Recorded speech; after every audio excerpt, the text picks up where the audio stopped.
The prison yard was different from anything Mike Tyson had ever experienced, and he'd been through hell before. But this was a special kind of hell.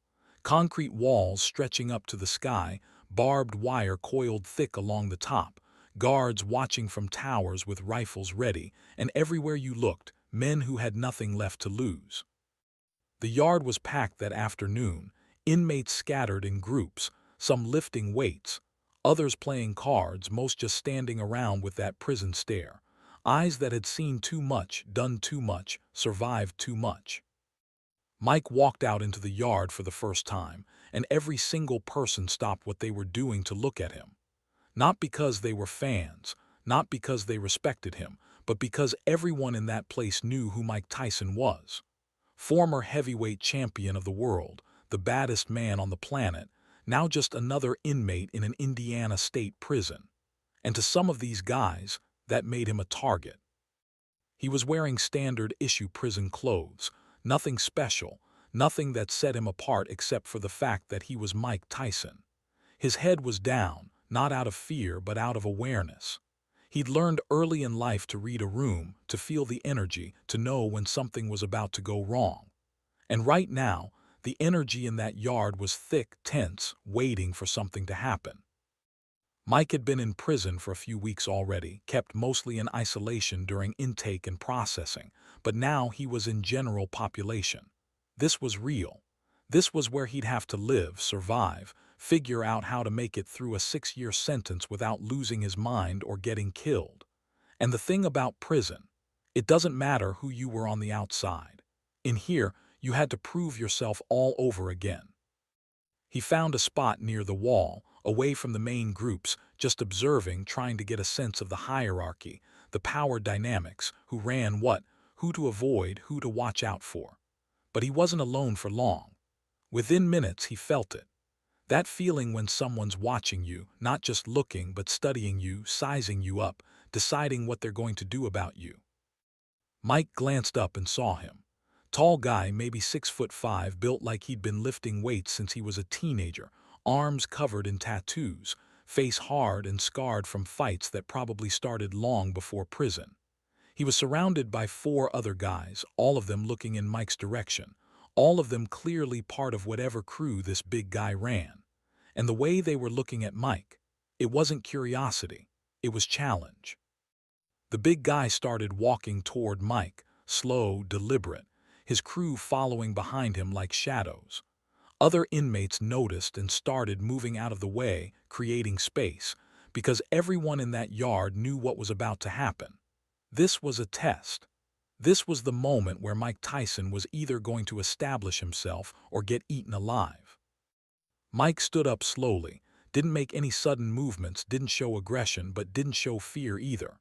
He just stood there, calm, waiting. The big guy stopped about 5 feet away, arms crossed over his chest, looking down at Mike with a smile that had nothing friendly about it. "So you're Mike Tyson," he said, his voice loud enough for everyone nearby to hear. "The big bad champion. I heard a lot about you, man. Heard you used to knock people out in seconds, used to be the scariest dude alive." He paused, let that hang in the air, and then his smile got wider. "But you ain't nothing in here. In here I run this place. You understand me? I run this yard, I run the blocks, I run everything. And if you want to survive, you're gonna respect that." The yard went quiet. Everyone was watching now, inmates pressing closer, forming a circle, sensing drama, violence, entertainment. Guards in the towers noticed but didn't move yet, just watched, waiting to see if they'd need to intervene.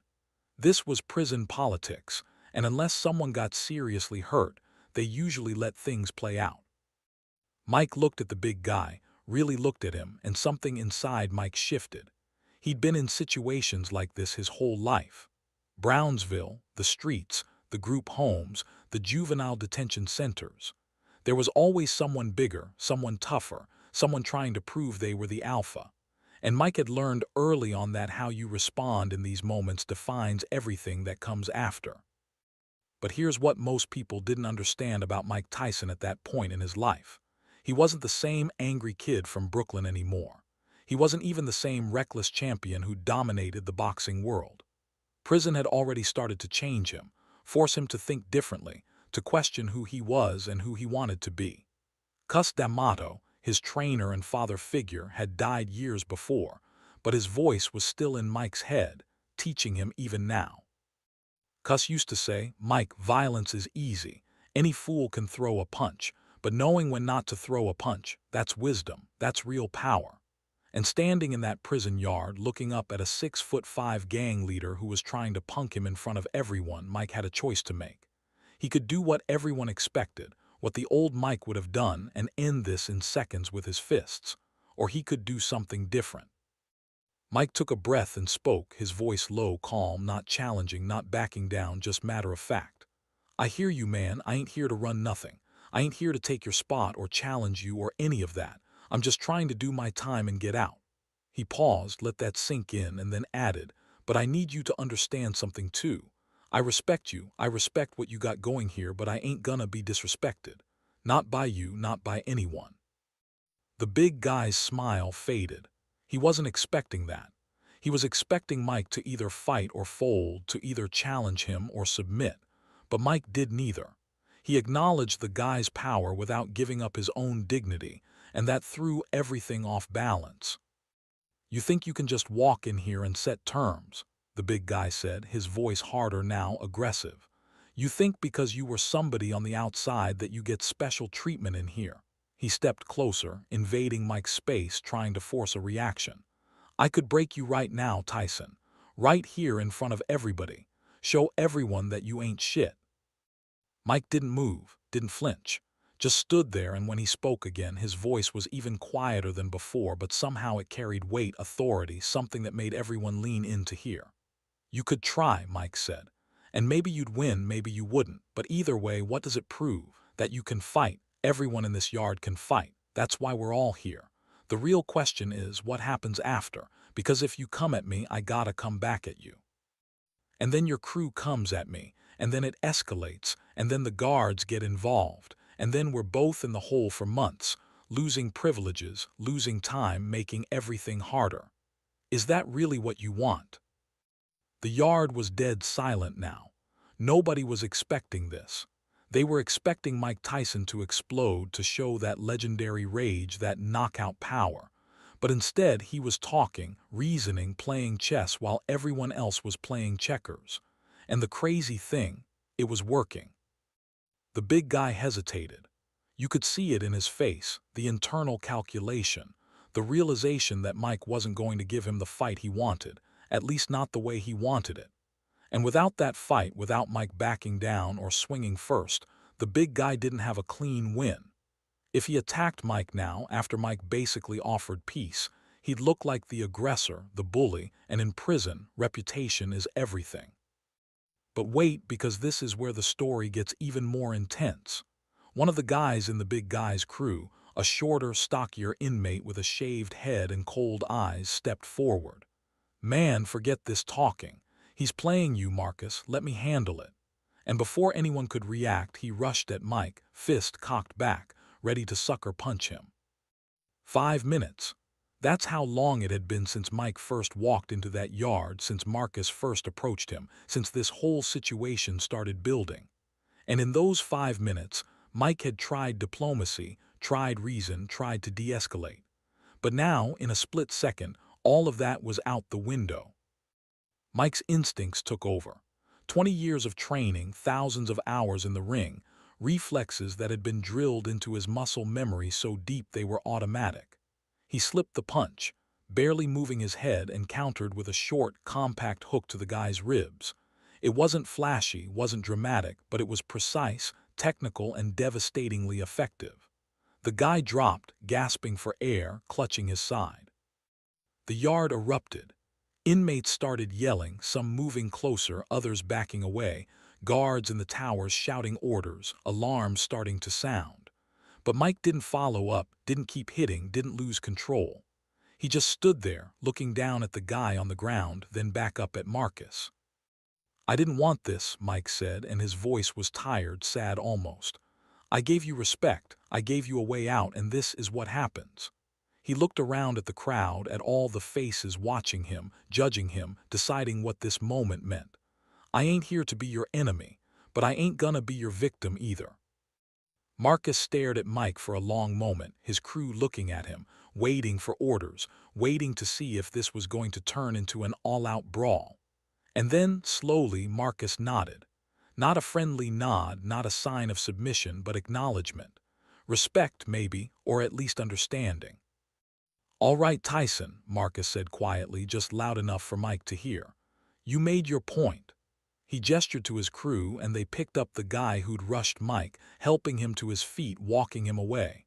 The crowd started to disperse, the excitement over, the moment passed. Guards rushed into the yard, grabbed Mike, put him in cuffs, standard procedure after any physical altercation.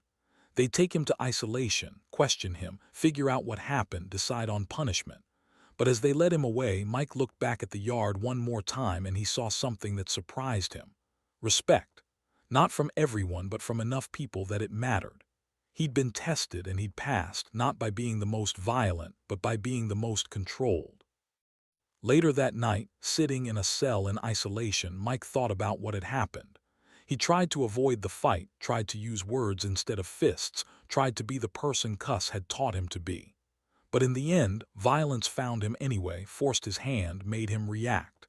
And the question that kept running through his mind was, could he have handled it differently? Should he have? The truth is, Mike didn't know.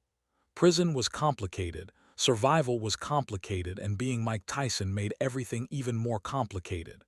People expected him to be a monster, to live up to the reputation, to be the baddest man on the planet. And when he tried to be something else, tried to show restraint, wisdom, growth, it confused people, threw them off, made them test him even harder. But here's what Mike learned in that moment, in those 5 minutes that changed everything. Strength isn't just about what you can do to someone else.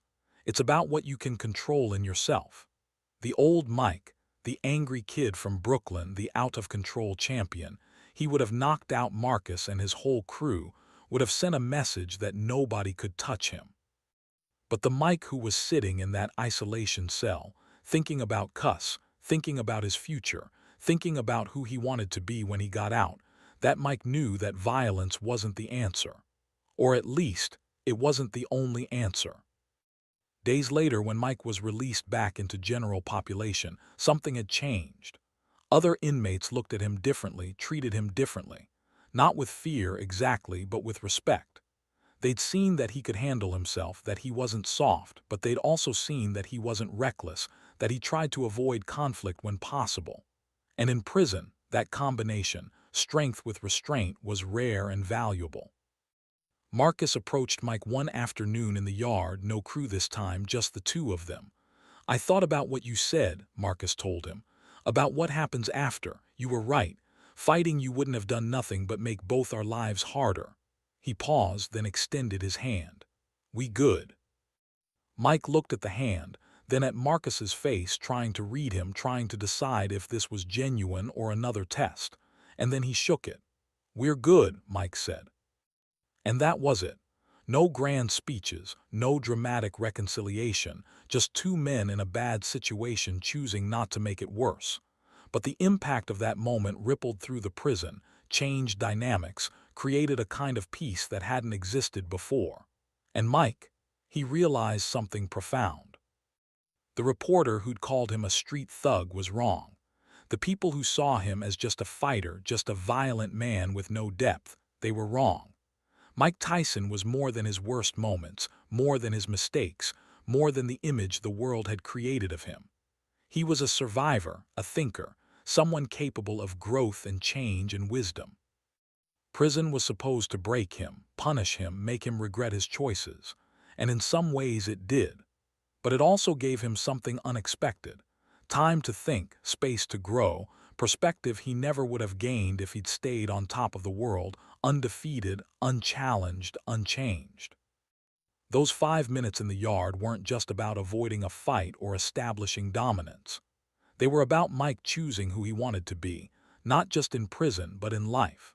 And the choice he made to try peace first, to use his brain before his fists, to show strength through restraint, that choice defined him more than any knockout ever could.